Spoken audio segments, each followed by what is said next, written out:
Hiyo. Mtazamaji, taifa likizidi kuweka mikakati ya kujikinga dhidi ya ugonjwa wa Ebola ambao unazidi kuwa tishio ukanda wa Afrika Mashariki, huenda shughuli za afya zikasambaratika na kuweka Wakenya kwenye hatari ya magonjwa mengine. Hii ni baada ya muungano wa wahudumu wa afya kutishia kuandamana Alhamisi wiki hii kulalamikia kupuuzwa kwa wafanyakazi wa afya wa UHC na Global Fund. Mwandishi wetu Mwaluse Meshak anaarifu kwa kina.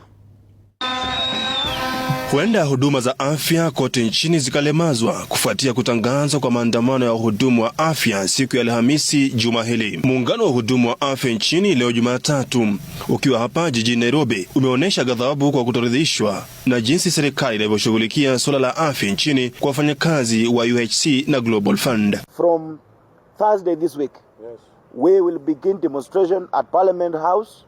We will go to Afya House, to National Treasury, and we will be asking them to amend or review the budget. Viongozi wa miungano hiyo wamedai kuwa serikali imeonyesha nia ya kutowapa ajira za kudumu wafanyakazi wa UHC na kutaka hatua ya kuwapa ajira za kudumu kuharakishwa kabla ya mkataba yao kukamilika.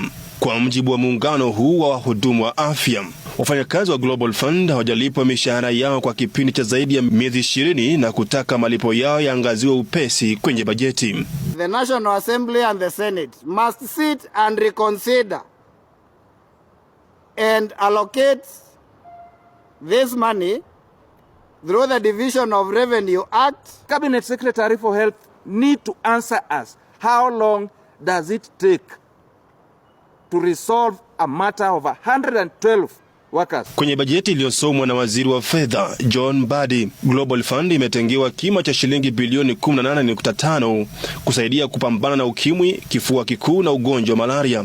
Wahudumu wa UHC wametengewa shilingi bilioni 19.1 kutoa huduma kwenye zahanati, huduma za afya msingi na huduma za afya kwa wote kwenye jamii. Immediate absorption of all the UHC and Global Fund staff into permanent and penetrable terms and issuance of appointment letters by 30th of June 2026.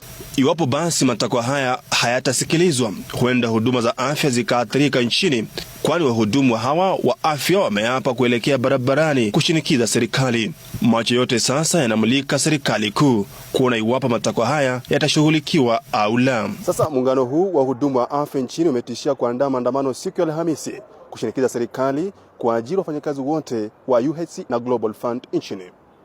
Mwaluse Meshak, TV 47, Nairobi.